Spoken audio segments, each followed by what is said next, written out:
Welcome to the After Dram. Kind of lost Dolph. Not sure what happened to him. Anyways, we were talking about the Glen dub from Glen Breton. I haven't been quite a fan about him, about the Glen Breton in the past, but it's like anything. As they make more and more whiskey, then they tend to, oh, hang on. Dolph has got a broken link or something. Give me a second. There we go. Let me just send Dolph the link again here.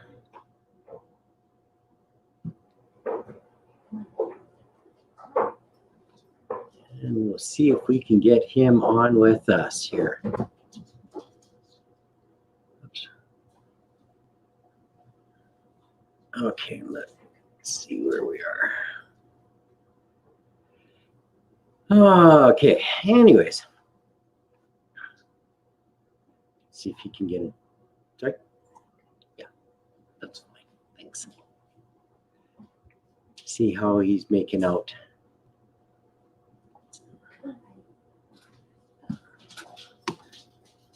There it goes. Okay. Anyways, the Dark Glen is what this is called. It's a 13-year-old peated. It's 43%. It's nice looking. On their website, it says it's $130.43 Canadian. So, I was going to say. Let me see if I can get a picture of there's the bottle on it. And let's see if there's Dolph. Let's let him into the stream. Hello, Dolph. Welcome back. Hello. I'm not sure what wrong stream. Ah, there you go. That's the one there. I think I spent just over 100 for mine. Okay. Yeah, the website is saying it's about 130. So. And this was part of you weren't part of ASSA at that point. We did a tasting. We had the 10-year-old Glen Breton, and we had this. We had a Yukon Brewing unpeated, so classic, and a Yukon Brewing peated. We also had a, what's it from? Westland. A Westland regular cask and a peated one, and they was all blind, and I made people try to match which ones went together. And so that'd be fun. That was kind of a neat pairing, but most people got it wrong. Dave got his. He got the Two Brewers one, but he messed up this one with the Westland. Westland one. Yeah. Neat thing about this, they never intended to do a peat.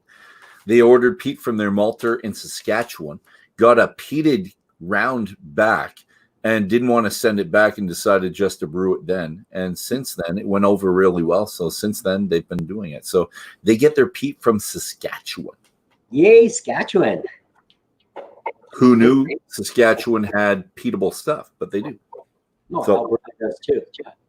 Well, I don't think anyone ever uses it though, right? We have peat. I don't know if it's usable. But it's a light peat, but it's still peated. Like it's a nice. I like it. Yeah.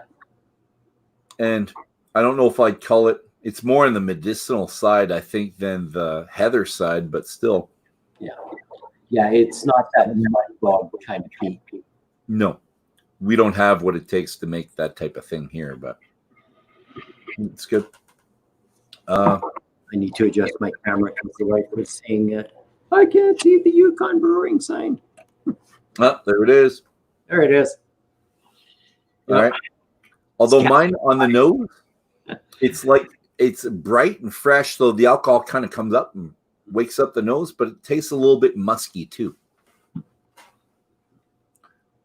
Saskatchewan. Are you from Saskatchewan, Cheryl? Yes, she is. Excellent. So we are having your hometown peat. or your home province, Pete? I have no idea what town it's from. Yeah, home province. So the 5 minutes gave me a chance to eat a small bag of chips, and to it's pretty good. I was just sitting here waiting, and it's like I gotta be on in 2 minutes. Like I'm waiting. I see my picture. Where's yours? Yeah, it was like go live before 9 or you'll lose it. And I'm like, okay, I gotta go live without Dolph. Okay, well, he'll figure it out. And Facebook does that too. It gives you the warnings like you got 2 minutes, you got a minute. Oh my God, it's gonna cancel it. You're gonna have to redo it again. Yeah. Oh well, change your start time. Well, it's got to be 10 minutes from now. No, I only want another 5. It's like, come on, guys. Oh. Yeah. Like, give me 1 more minute. Sometimes that's all you need. So you don't like Glen Breton generally. What do you think of this one? Well, I haven't in the past. It's because generally they come out for our Festival of Place Cultural Arts Foundation tasting. Yes, they do. Which is September 12th this year, and tickets are on Eventbrite. So in the spirit, okay, there's the plug.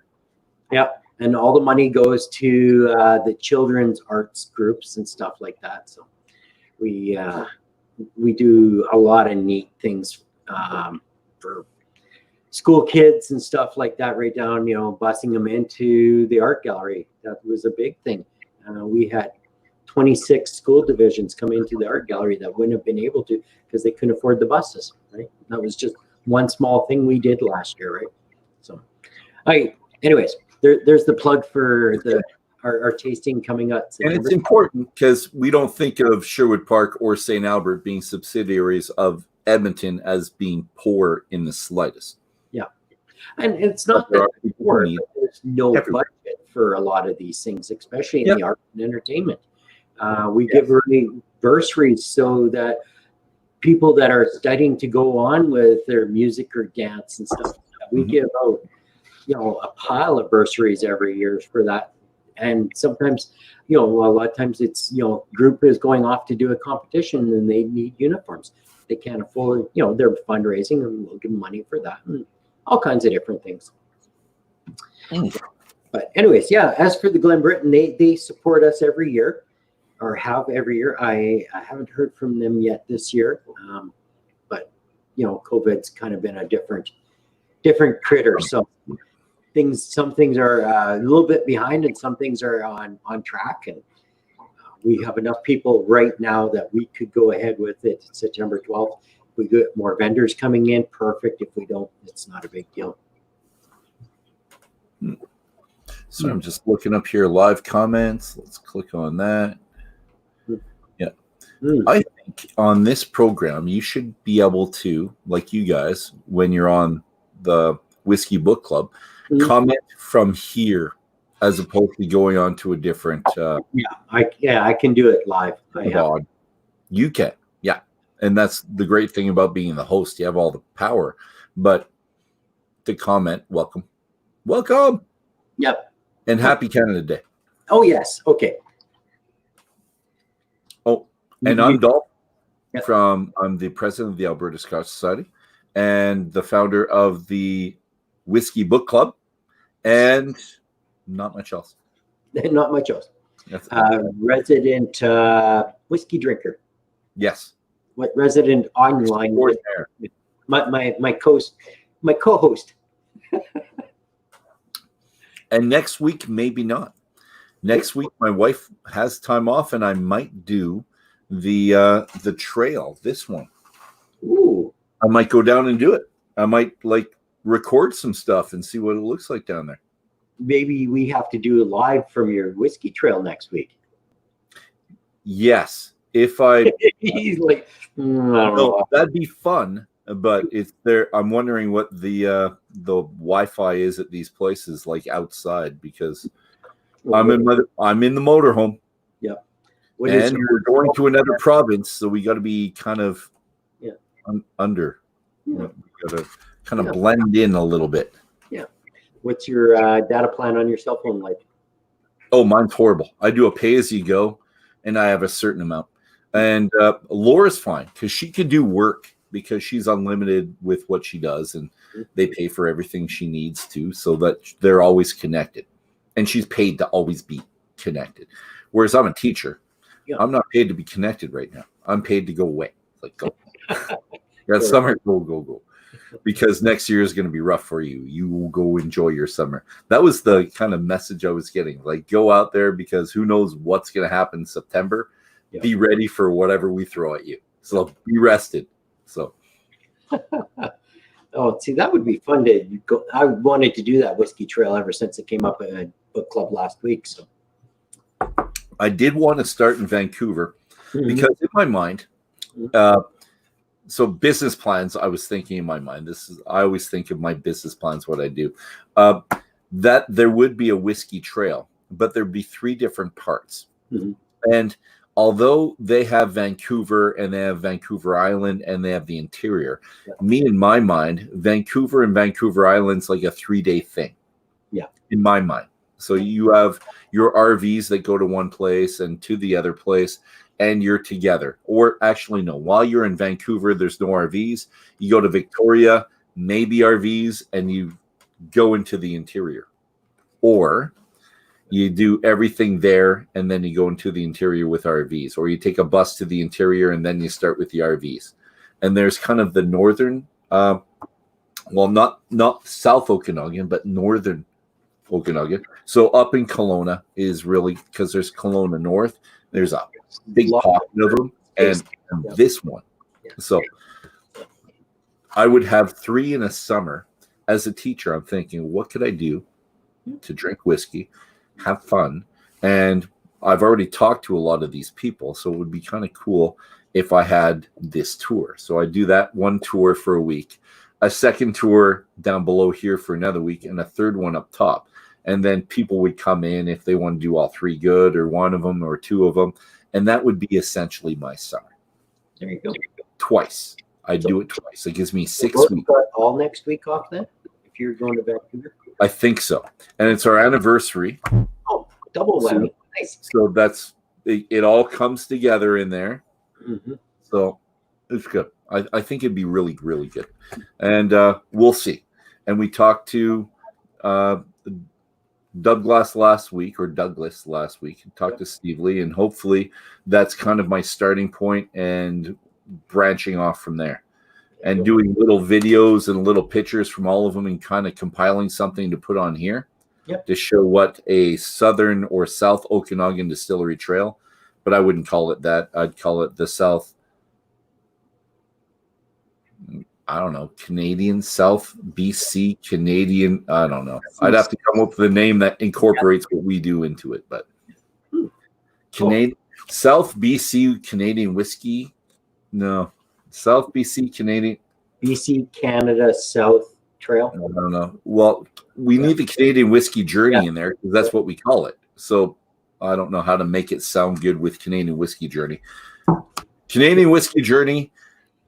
Canadian whiskey part 1. Okanagan edition, South. Yeah, there you go. I'll figure it out. Yeah, part 1. Part of who knows how many.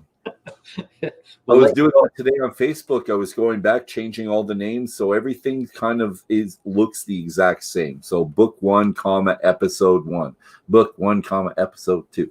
So because the first book, when I did this, when we did it with Davin, I was doing it kind of at the last moment, all the stuff online, as opposed to a week ahead of time.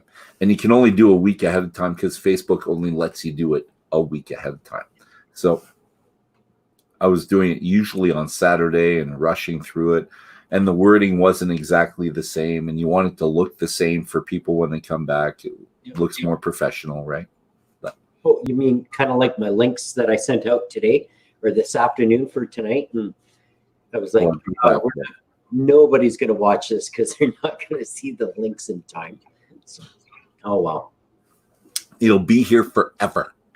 Yeah. As a Canada Day expression, so maybe you have Canada Day on it. So maybe in 2025, there's these guys that want to do something on Canada Day. They go Canada Day whiskey, and then up comes this. I should mark it as 2020. So when we're doing this in 2030, hey, look back 10 years. Boy, we were amateurs then. But happy to be enjoying the whiskey every Wednesday night. So it's really the intent of it. Okay. Well, from my point of view, it's kind of the intent is to enjoy the whiskey, talk about it a little bit, say what we like, what we dislike. Oh, and for my second dram, I took out, you've got a lot. I gave you one of these before, but you probably drank it already. It was the Odd Society peated thing. So that's for the Alberta Scotch Society, this is going to be our dram. Nope, that's not. I'm not allowed to promote anything. This is just a beautiful bottle that I've been given by the Odd Society to sample for possible promotion and possible buying into their casks. Yeah. Maybe, which we might do. It's not decided. I think I'm going to pour this one next. Cooper's Choice, what? I can't see it underneath. Sorry. Gia? 2006. So that's an Irish whiskey. You've got a peated Irish whiskey in front of you. That works well. So you see this bottle, which now doesn't exist anymore, right? The Whiskey Bells, yeah. Yeah. Thanks, Nicole. I have that too, but I don't want to open anymore. I've got too many open bottles around me. And in the morning, it's a very telling sign when you walk down here to clean up. Bottle. Wow, sample bottles. Gotta like this. I've kind of gone into this already. No, we have to taste our bottles. It's important. Know what's up. That was something I was thinking about doing. And I got kind of lazy. I started with that. And I had kind of these almost mason jar things, and they had about 8 ounces in them. Okay. I'll show you a couple. I've got one here. And the intent was whenever I got down to a heel. You want to do an infinity bottle? Well, no, I would just put it in these things. So this is about 6 to 8 ounces, I would say. Yeah. And then I put, like this one was at one point, Woodford Reserve, something Reserve, bottle 284. And I think this was part of, no, I washed it and it's done. This was a Wine and Beyond kind of thing at one point. Doesn't matter. I had 8 of these. And when the heel got down to the last, I don't know, 1/6, I would pour it in here. And just to keep, so it wouldn't have so much exposure to air, right? It would just have a little bit compared to the other. And, well, it went to the wayside. I got lazy and I just finished the bottle instead of putting in these. Then I thought, I'll put them in, just like you showed, the 1 ounce or the 2 ounce sample bottles. And I did that for a little while. And then I'd finish those instead of finishing something else. Because the intent in my mind was to, like when I pass away, by the time I'm 80 years old, to have 500, 600, 700 little sample bottles everywhere. And I'd have a shelf for sample bottles upon sample bottles that I would keep, but I got really lazy and stopped. So it might be something I start again. Yeah. It's just when you're at the end, pouring it and then writing on the label what's on it, and then the percentage and maybe a little story or something about it. Got this from my brother-in-law or from, I don't know, my grandmother. I don't know. Although my grandmother never got me alcohol, but it would have been kind of neat. And then you want to feel that cap too. Like, you have a little wax, the machine, the hot wax. Just Josh from Know Your Whiskey has this better stuff. It's this other. It feels almost spongy, and he takes that's exactly it.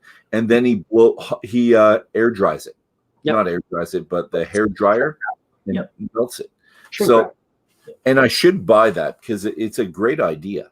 But that's something I think I should probably do. I don't know how well that would stand up for like angel share loss over time compared to like, say, a wax seal. I don't know if it really needs it. Well, if I'm thinking about 20 years or 30 years, yeah, but I don't know. It just feels lazy because I've gone through probably 200 bottles since I thought of this 5-6 years ago. and I saved probably, I don't know, maybe 10 of these at one point. But then at Christmas last year, I decided I'll just try them. And then I went through one, then the other, then the other, then the other. And I think it's a great idea. I think it's something where you're keeping. No, the reason why I did this, there was some distillery that had like thousands of these bottles from all these other distilleries as well, that they could use to nose or whichever to kind of figure out what they want to do or where they want to go. I can't remember where this was from. But anyways, I got my idea from them a very long time ago and decided to do that myself. And I think it was a great idea. I just got lazy. Yeah. My wife and me keep talking. We're going to start an infinity bottle. Well, we're going to start two, one peat, one non-peat. I think it was Sean Kincaid that did those infinity. And then he had a list and he had 40 bottle or 40. Well, I'll show you mine. I've got probably about 50 some in mine. Yeah. And it smells phenomenal, but tastes like it's horrible. It doesn't taste like it smells. Yeah. There's a disconnect between them. The nose is how I figured what I was going to put in, and it smells really good in my opinion. But yeah, try mine. But what you need though, I got one that you need one that's got a wide top, something that's easy to pour into, and something that's heavy. Yeah. So if this is great, but I think I would want something with an even wider top if it was available. Because the heaviness is great. You like something with substance, and this feels it's almost empty. Yeah, but it still feels way heavier than this one. That seems like it's the same size, right? But no, this has a lot more glass to it, and maybe you can see it on the bottom. You see the kind of extra glass compared to that one. Yeah, so you want a beautiful bottle, but something with a here's mine. But even like this, like you look at how much glass is on the bottom of this bottle, right? Laura is even listening to me upstairs. So this is my infinity bottle. Oh yeah. Same thing. It doesn't have a big enough top. But my first one on here is a Little Mill 16-year-old, which I had. And Little Mill was destroyed, right? It was burned down too. So I've got that. And I got some pretty cool stuff in here, man. Oh, I don't know if you can see that, but I got some pretty cool stuff that's going on in there. So Little Mill, Auchentoshan, and Vanilla. So these were things from my Rothus and Ardbeg 10. Yeah. Can read the blue ink shows up better in the black ink, but Providence Spirits, Autumn Distillation, Ardbeg 10, Benriach, Tawny Port, 22-year, which was my favorite bottle of all time. I think it was called Benriach Tawny Port 22-year-old. It's about $220. And I still think there's a bottle left at Wine and Beyond. And I should have. And I convinced both. Remember when I spent that ungodly amount of money? And Josh was there that day. He picked up one of these bottles. And he said he loved it. I said it was my favorite bottle of that year, at least, when I had my post-Festivus thing and I was outside. It was also the worst I've felt the day after that, because outside, that year was a really cold year. So we're outside. I've got the bottle in the snow. We're pouring it. And the only people I got that bottle were the ones that came outside with me. I wouldn't pour it for anyone else. You come outside, share a cigar, or just your company, but come outside with me. You got some. These were the only people that came out. And no, Laura says like minus 22. I think it was like minus 30, 35, 40 with the wind chill. Oh, yeah. Nuts. Celsius. Nuts cold. I had the fire just burning. Yeah. And you had to keep turning. Say Celsius. Celsius for those of you, our American friends who might watch this at one point. But when I finally came in, there was only like a quarter of or a third of the bottle left. And we were outside for maybe an hour. And I don't know how much I drank, but the next day, I know it was a sizable amount.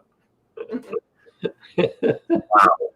That was a wow night. It was, but if I haven't bought the bottle again, because when I bought it the first time, it was a tasting.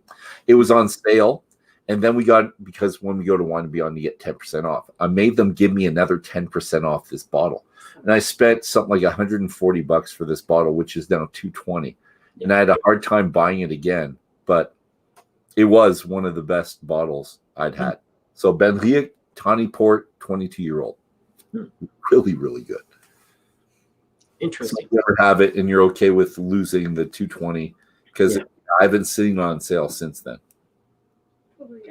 It's interesting. I think Wine and Beyond is really changing what they're doing with their pricing. I think they realized they got out of the market, and they're trying to get back. Well, they carried the market for a while too. They were the cheapest people, and they always had that Black Friday sale. Yeah. Remember that? And I'd wait, and like I wouldn't buy stuff over like 3 months, saving up my money for that one day, and I did pretty well with it. You did very well with it this year. Oh, that was crazy. Yeah, but you do what you got to do, and I think a lot of it's going to end up with the Alberta Scotch Society, anyways, because you keep the receipt. And then we buy it, and then it goes into the bottle share with everyone else type thing. Just like the ones today from the undisclosed distillery, which I haven't told you about. There you go. I don't think I will. I think I might keep it, even though it's secret here because I can't promote it. I think I might keep it secret until the day type thing. Okay. Just make it kind of open. Although Drew and Sheila might know because I was talking about it a bit today, trying to figure out certain distilleries that do a lot of them. Yep. But it's not a well-kept secret. It's just a secret. To some people. It's a secret to me. There you go. I'll tell them to not tell anybody if they're ever listening. Hang on. Let me call Drew right now. Yeah, you probably could. This has a neat nose. After the last one, when you were a kid, did you ever have soap on a rope? Cannot stand soap on the rope. The musky smell from the soap on the rope is what's hitting me now, and that's a good memory for me. No, that was a bad one. Really? Oh, from Avon. Your mother ever went to Avon and got you soap on a rope for Christmas? That's what I got. Yeah, no, we got our mouth washed out with soap and we swore. I did when I was 4 years old from this lady called Miss Davies. I threw up everywhere. It was horrible. It's a good story. I'll tell you offline one time. Yeah, it's kind of like those soap candies that came out late 80s. The wine gums or no? Not that. There was a few of them that came out just nasty. Okay. Yeah. This has a great aroma to it right now, but it's only in comparison to the Glen Dub, which means dark room. No. Yeah. Probably the dark. Oh, the other one. Sorry, it was a dark dark hole or Glen Dub. Yeah. Yeah. Whiskey of the World 2017 Silver Outstanding Medal in Malt Peat category. That's Glen Dub? Yep. Excellent. Off their website. So, well, what I also want to do is I want to go there and I want to stay on site because you can stay at the distillery, and it's called the something distillery, a name that we use here in Edmonton a lot. Strathcona. Yeah. Is it Strathcona Distillery? Anyways, you can stay there and then do the distillery tour, which is fine because I don't think there's anything else to do in that little area. I think it's pretty well. These guys are the one pony show. Yep. So, for all the kilometers we did on the East Coast when we were there, it's the one place we didn't make it to it at all. Okay. It was just always a 4-hour detour from anywhere we were at. Do you have any of the Confederation Oak left? Yes, I do. So go from the Glen Dub in one hand, Confederation Oak in the other. And I'm getting a certain type of sweetness on the other one. I want to see if you get this type of sweetness. And it's not my usual 4. That's interesting, eh? Wow. Okay, I don't want to put you on the spot. I get maple syrup. On the Glen Dub? No. No, on the Confederation oak, after I smoke the blend up, I get maple syrup as the sweet. Not caramel, not butterscotch, not honey, No, or not candied sugar. I get that. No, yeah. It's like pancakes. Well, there is maple in it, but I wouldn't. It's not. I wouldn't say. You know what it reminds me of is more like. Do you remember those maple candies that were in the shape of a maple leaf? Mm-hmm. That's what I'm. What you do? Okay, I can go for that. But that being said, when you go back to the Glen Dub, oh, that's interesting.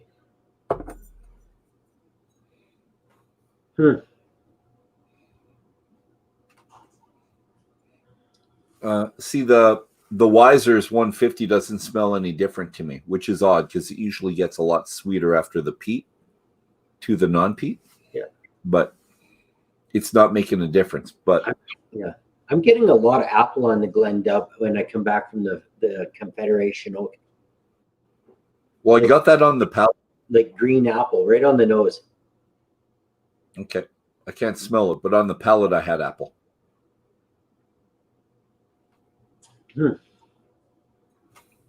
Although I've lost all of the rye bread, not the rye bread, the rye raisin bread is gone. Yeah. Oh well. That's good. It smelled wild. Yeah, you're talking on the Wisers. Let me switch glasses up. I left some in the Wisers. Going everywhere. Okay. That's what happens when you have 4 glasses going at once. You get. That's why I usually try and put them back to buy the what I'm pouring. I always have one sitting in front of this. And usually I'm pretty good at putting it right back where it's supposed to go. But then once you do the double fisting, you have 2. And that's why I have different glasses for all of these, actually. So I've got the Canadian one. I've got the Millstone one. I've got the Banff Whiskey Experience ones. It's all good. It's working out. But our Oak Canada Night's doing well. I'm glad. I'm going to ask my wife to actually, I'm going to smell my bottle, my concoction again. There you go. Yeah, I really do like the nose. Okay, I'm going to taste it again. It's been...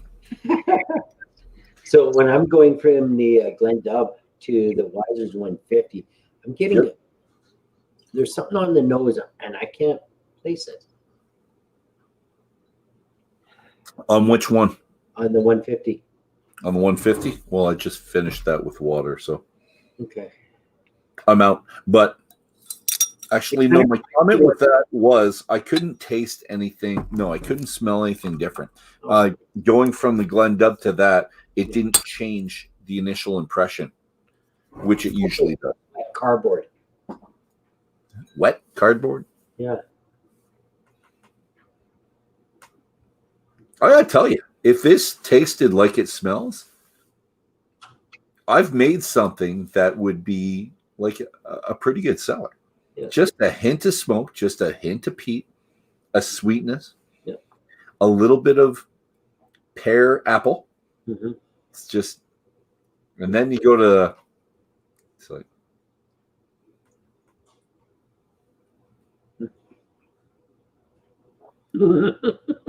it's just all, it's not bad. It's not offensive. It's just all over the place. It doesn't mean. And that's where I come up with my respect for the blenders, because you put something in the mouth, you like when we do our next tasting, which is a blend, which I'm not talking about. There's a certain one. There's 2 of them. Actually, all of them are pretty good like this. Nothing kind of fights each other. They all are there. Mm-hmm. Although I like really strong flavors. This has strong flavors, but it's got like a couple that seem to be fighting. I don't know how to use. Question: is our next tasting sold out? No. No. I had a couple people that backed out of it. Oh, okay. Which doesn't happen usually, but for whatever reason they can't make it. They can't do it. So I think I have 6 tasters left or something like that for our members and friends of members. Gotcha. That's what we do now. Right? Yeah, sold out. Give me another one. Take another one off. All good. Yep. But me keeping the extras isn't so bad either. This is true. Because you're always complaining you don't have heels. Yeah. Yeah. So heels for later. Well, how many extras do you have then? 6. Yeah. So no, we have tons. That's, but you know what? We're a last minute group too, and the Alberta Scotch Society has people that'll just last minute. Do you still have some? Yeah, I want to do it. It's like I've been holding off. I'll do it. Yep. So, and I think it's a good idea. I'm glad we have our bottle sharing society. We're not calling it a tasting or an online tasting. We're calling it an online bottle share. Mm-hmm. Because we all buy the bottles, we share the price of the bottles, we drink the bottles. Yep. Yeah. So I definitely want one more. I got a buddy that would be interesting. He might not be online with us, but he's just getting into whiskey, and I'm thinking that he'd be like. Well, maybe you do it with him, type thing, because like bring him through it. Because I did this with Ryan about 4 years ago. I had 4 different ones from, I can say this, it's not our tasting. I had 4 Johnny Walkers in the past and brought them over. And then we just had a night where we're tasting one, then the other Johnny Walker, then the other Johnny Walker. And when someone's just starting out in whiskey, Johnny Walker's fantastic because they're meant to be liked by the biggest amount of people possible. Yep. That's what their taste profile does. They want to taste like whiskey, but they want it accessible and likable by as many as possible. Yep. Which means it kind of excludes people like me who likes really big flavors, right? It's a subdued flavor, but they all meld together well. And the blue that we had really melds together really well, but it's really light. So for someone starting, they love that. Or someone that hasn't a palate that's developed to the point where they like just smack you in the face, peat, or just tons of cast strength, heat everywhere. It's nice for people like that. And that's what the club's about, trying to get people into peat and appreciation of whiskey itself. Yeah. So, and it would help you talk about it because when you teach it, you learn about it, right? Exactly. Yeah, I've in the past have not been a big Johnny Walker fan, but then I mean there's a few in here. There, the Glenfiddich, the Glen. What's the other one? Glenlivet. Yeah, my wife loves it. Glenlivet and Johnny Walker. Those 3, they sell so much, but they're all starter Scotch. It's middle of the road. Yeah, it's people that like very light floral. Not in your face, just an easy drinker. Yeah, I mean that's fine. Yeah, if that's what they're cocktail scotches, right? Well, I wouldn't say that. I wouldn't make cocktails out of them. Out of those, because they're so light. I think a cocktail was kind of neat. The ones I've been doing lately with really strong flavors. Again, that's what I like, right? Depending on the cocktail you're making too, right? So yeah, yes, and I haven't had that many, so I don't have that much to draw. Okay, Dolph, how many have you had? Tell me what I with. Well, no, the first night we had 2, right? And then the second night we had 1. Oh, 1? I think only 1 from. We had 2 the next night, but yeah, the next one. But Cheryl, we had 2. I thought we only had 1 from Shelter Point. Oh, you did. Okay, yeah. So I had 2 from Odd Society, 1 from Shelter Point, and 1 from Douglas or Douglas. So that's only 4. Yeah. And before that, I had a my own, which is the Rusty Nail. So that's 5. And I think I have tried a Cosmopolitan. Yeah. Because I went to a party when it was in Europe, but Sex in the City was a thing. Oh, yeah. And they all had Cosmopolitan. So I tried that, but I can't remember what it tastes like. So you could say 5 or 6. I'm not sure. And then you've done a whiskey sour as well. I don't. I've no. Yes, I have, but I've never made it. And these are just things I've done that I'll remember. Okay. Because I went to a tasting as well with Laura at this was Wine and Beyond, where they had this. He was a brand ambassador, but he was a bartender for a long time. Anyways, he made several drinks. One was with egg whites and shaking it all frothy. It was really good. Yep. I can't remember what it tastes like or the names of it, but it was a fun night. And these are one of the nights where I give most of my drinks to Laura, because about 7 out of 8 times she's giving her extras to me in a tasting. 1 out of 8, they're going to Laura. Maybe more, maybe a quarter, because when we go to beer ones, I give her all the light beer ones as well. If there's a sour, I'll taste it and I'll give it to her. If there's a lager, I'll give it to her. A pilsner, I'll give it to her.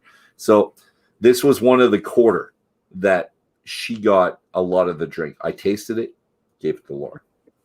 The nights where I'm driving, where you want very little. Very little, yeah. Just a taste of this, a taste of that. So, no, we have been quite enjoying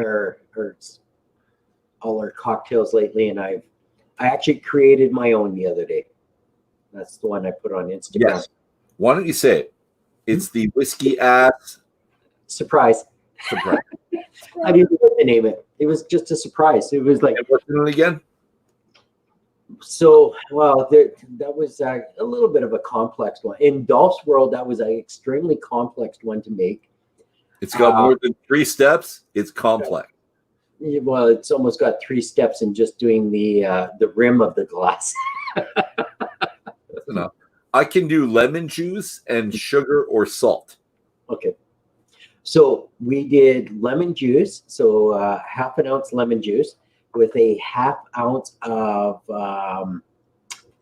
Empress gin. So it's purple gin and it's high-end gin. And then we do the top of the glass with that. And then we did hurricane sugar, cane sugar on it, right? So that's just rimming the glass. And then in it, I did a lot of work for no reason. Oh, no. Does it help? No, because I did one without rimming the glass and one with rimming the glass. It was 2 completely different cocktails. I mean, night and day. To the point that the one that wasn't rimmed, Cheryl thought I had added bitters to it, actually. So yeah, and then basically we took a part of a glass of ice, did 1.5 ounces of 101 turkey bourbon. Okay. And half an ounce of the Sunshine from our buddies over in BC. You remember the Sunshine liqueur that we? Yes. Yeah. Okay. So we did a half ounce of that, and a half ounce of what else did I put into it? Something else. Something that seemed appropriate at the time. Yes. That Sunshine liqueur though tastes like rye and Coke to me, with a little bit of orange or something. So, anyways, we blended that all up. I know. Saint Germain's. Saint Germain. No, blender. Straight up blender in the ice. What's Saint Germain's, by the way? Saint Germain's is an elderflower liqueur. So the bottles are all flower. What? Anyways, I'll bring you a sample for you to try, because this is all new stuff to you. So we blended it all up in the ice, and then I added the Fever Tree Smoky Ginger Ale tonic to it, and it was amazing. So this is your creativity. It's like your chef time. You get to be creative and make things like this. That's good. Yep. I just everyone needs a creative outlet somehow, I think. If you're working with your hands and wood, you're cooking. I cook, and I'm writing things when I do the questions and stuff, and my stuff for the book club. I get to be creative, so that's your creative time. That's good. And when I get it right, elderflower liqueur. Elderflower. Elderflower. Okay, I heard end, and I'm going. Is there a beginning flower? No. I didn't know. Okay, elderflower. My wife is correcting me. Thank her. Yeah. And that's a picture of Oh, who's the granddaughter? yep. Yeah, that's our little Brielle. Very cute. And Sorry. then John said he's going to pick up a Friday set. Yes, you can. Of what, John? Are you talking about book club, or are you talking? No, you've already got your. Talking about the ass tasting. Okay. So, Although Friday, I'm not answering the door after like 4 o'clock. I'm like in my mind zone for something. One time I had Ryan come over, which is our VP, yep. and I felt so bad because he brings his essentially stepdaughter with it, and the first time I've ever met this child, and I'm usually really good meeting people for the first time, especially kids. You get down, you talk to them, and it's all they want. But at this point, it's like, I got to go. It's like, here's your samples. I'm on in a half an hour. Why the hell aren't you home? Hi. It's like, that was it. So I felt really bad about that one. So that's why I tell people don't come Friday. Yeah. John, come Friday. I can give it to him early, but yeah, it's that's just the thing, because you do a lot of prep for these. Maybe too much. Not for this. No. Not enough. We hardly prep at all for this, but I don't. But this is just a shits and giggles for us on a Wednesday night. It's drinking too much whiskey. Not too much. Just the right amount of whiskey night. Yeah. I think I like that because we get to see the Tetley in the background. I really like your Tetley English Ale. Oh, thanks. That's actually Cheryl's, and I have no idea where you got it from. Yeah. It's nice. Yeah. No, seriously nice. So, and I like to see the stuff in the background here. So, is it wood or is it mirror? Well, so the frame is wood. Yeah. This is mirror. Good. Okay. Yeah. So. Did I tell you the story about that? I'm in Europe and I go for my very first pubbing weekend with my buddy, Lauren. And so Laura goes with his wife to certain things, like they go to chateaus and their vacations for 2-3 days. And Lauren and I would go on drinking vacations. So we went to Munich Oktoberfest a couple times. We went to Dublin for St. Patty's Day. We went to something called Fosching in Germany, in a place called Cologne. Yep. We had great times. And my first weekend, first of two in London, it's pubbing weekends. Yep. And we go to the very first pub we get there, and we need like fish and chips and something. So we get that, and he orders me Tetley's. I'm going, I don't want tea. And he just laughs. He does. Like, Dolph, just trust me. It's like, yeah. No. You're embarrassing me. Shh. And I get it. Like, I like it. It's like, of course you like it. So, anyway. Yeah. No, Tetley's is awesome. I love it. Well, for Canada, when I think Tetley's, it was always Tetley's tea. Yeah. But it was that moment at that point where my mind expanded to other things with Tetley's. Yeah. So, yeah. It was good. Yeah. No, it's one of these days, my wife keeps bugging me about doing a Europe trip. I mean, I did a Europe trip when I was young. I did several as I grew up, but we ended up in West Germany back, well, first time I was there would have been 87, and we ended up at a Hofbrauhaus. And as the teenager, I was 17, 18 at the time, it's an interesting place, and you see Helga with these 10 1-liter beer steins. Like, these are freaking big. And she's got 10 of them, 5 in each hand, coming out and like, drink, and they, and it's basically just a bunch of tables, rows of tables. It's like a bunch of big wooden tables. Yep, big, beautiful wooden tables. I love it.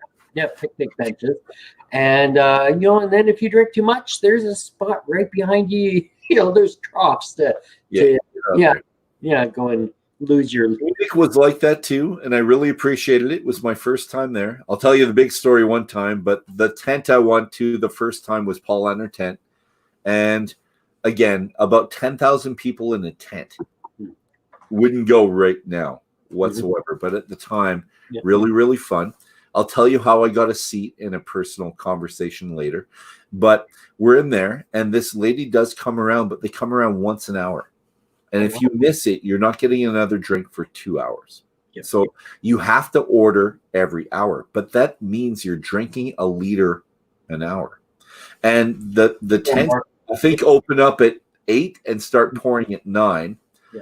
I got to my seat there just after 10. It was hard to get it, but just after 10. So by the time they close, and I think they close around 8 or 9, think of the amount of liters of beer that you're having at this point in time. It's phenomenal. And it's way too much. But this is my first experience. And I'm dancing on the tables because they have the Oompa band. Well, not the Oompa band, but the German band up there. And they're doing the same songs over and over again. I'm dancing on the table. I fall. I twist my ankle. I show up home on Sunday afternoon because Munich is like 8 hours away from where I was by train. Yeah. So I got home and my ankle's like this and it's black. And I have to go to work on Monday. And Laura says, "You're going to work. You are going to work and you're going to suck it up." It's like, yeah. Okay. And the thing is, when you're teaching overseas, you don't get a sub. Well, and if you have a hangover, you don't get a sub anyways. But even if you're sick, someone else has to take your class. So you don't want a friend to have to give up their afternoon of doing something or their one class and the other person giving up a class to take over yours. So I could go there limping away and my ankle, I could feel it throbbing. You know, when you feel like it's your heartbeat just pushing. Yeah. That's my ankle that day. And it's because I was dancing on the table, jumped off onto the bench and twisted it. It felt fine at the time. Yep. I don't know why, but it felt fine. You were liquored up to the point that you couldn't feel the pain. The next day, different story. Yeah. But that was my first experience with Oktoberfest. And it was really, really fun. So my first experience wasn't Hogtoberfest. It was Hogtoberfest. Oh, what's that? Hogtoberfest. I was down in Indiana visiting a friend of mine. And they were saying, well, we're going to Hogtoberfest for the weekend. So I'm like, okay, let's go. What is this? Well, so Dwight, my buddy, well, my friend's now husband, at the time they were just dating. Okay. He takes his Harley Davidson down there. We go down. We pull up to this gate and we sign our name to the bottom of a 3-page release form. Okay. And some of the things. Did you read it? A couple of the key points: if you are maimed, injured, killed, we are not responsible. And like, what are we going to? So yeah, it was a weekend of Harley Davidsons and many things I can't mention because we're live on air and people that are underage may watch this. But let's just say it was a very interesting weekend. 48 hours. I think it was like 20 acres of camping ground and partying area. Okay. A full stage with 24-hour around-the-clock music. And we're not talking cheap bands. Like, there was a lot of big headliners there, like stuff that you would pay a concert ticket to go see kind of bands there. Wow. So I brought 3 48, so 3 flats of beer in. And we were out of beer. Well, I was out of beer by Saturday night. We still had Sunday to go. We had to go and buy more beer for Sunday. Did you have to leave, or was there places you could actually? Well, we found a place at the gate where they actually brought a truck where they would sell us beer. But we were drinking American beer. It was like 3%. Piece of cake. Yeah. Oh, it was so easy. Like Dwight's like, "You're a sponge." What do you mean you're a sponge? Well, you're drinking your beer like it's water because it is freaking water. Yeah, it's not the 8% we're doing or the 6.5%. Yeah. I mean, he's 5'10", 5'11", and I'm not much over 5 feet. I drank way more beer than he was, but it was a fun time. Many things seen that I can't unseen, and a lot of it was fun. That being said, when somebody hands you the key to their hog and says, "Go do a burnout," okay, I will burn the tire off your bike for you. No problem. Really? Oh yeah, yeah. Front brake and then go. Oh, they had freaking cow stalls set up, so you pull your bike into the cow slot. Like when you're castrating or whatever, and basically they clamp in. Yeah, you put your bike in there, you put it up against the front rail, and drop the clutch and go. Really? You go until you can't breathe, or your tire goes bang. I would think I was destroying my vehicle. I wouldn't like that. I'd do it to someone else's, I guess, but I'd have a hard time doing my own. I got to ride around on beer cooler go-karts, barstool go-karts. I got to ride several Harleys that I would never ever get on normally. Because I had an 86 Softail back in the day. Okay. So, I'm short stature. I need something with a low seat. I was on full dressers burning tires. Okay. It was fun. So, it sounds fun, but it sounds like a bit much for some people. Maybe once. If you are not open-minded, I don't suggest it to be a place for you because there was stuff I would have never thought I would see. There was stuff that you could do because they had vendors of all kinds there. You could buy, you could have tattoos, piercings, and let your mind go wild on the piercings because things that I never thought to be pierced, I seen pierced there. Okay. Yeah. Anyways. Wow. We'll go offline and all. Never thought about bringing Cheryl there, have you? No. I don't know if Cheryl would want to come with me, but anyways, we slept in a tent. It's not a Laura place, I don't think. No, it was different. Younger days. Okay. Yeah. Younger days. We all have them. It's good. Yeah. It's cool. Well, we're coming up on the 57 mark. Did we talk about the whiskey whatsoever? I have no idea. Any comments from the side? Did we talk about whiskey? Yes, I think we talked about. Yeah, because we talked about our fourth glasses that we were pouring in. Okay. It says 4 comments. Dolph, pickup. All right, all good. Yeah. I've looked at the comments and we're fine. Yep. I like the icon, by the way, right there. I like it. Looks pretty good. I'm still playing with it. I think I'm going to change the whiskey glass to a Glencairn, though. Sure. Yeah. Although I don't know if they're copyrighted for the design or the kind of design of it, if it matters. Yeah. I don't know. Put it right there. Cheryl says a little bit and more stuff. More ... stuff. Okay. A little bit of whiskey and more. I think she means we were socializing more than we were talking about the whiskey.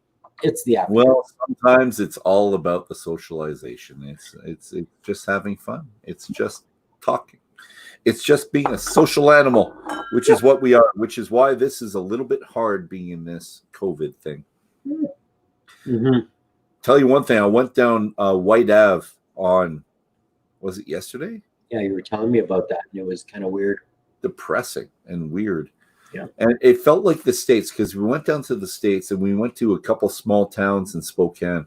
Yeah. And not Spokane, in Washington. A couple small towns in Washington. Dolph, I'm giving you 1 minute. All right. Seemed really depressing because half were closed.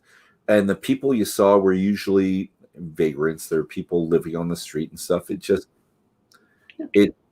White Ave felt like that. I didn't like it during the day. Yeah, it's definitely not. Anyways, everybody, happy Canada Day. And hopefully join us next week. Or, join me next week.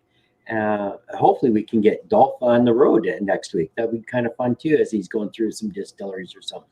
Somewhere in BC, lower BC, hopefully. We'll find out.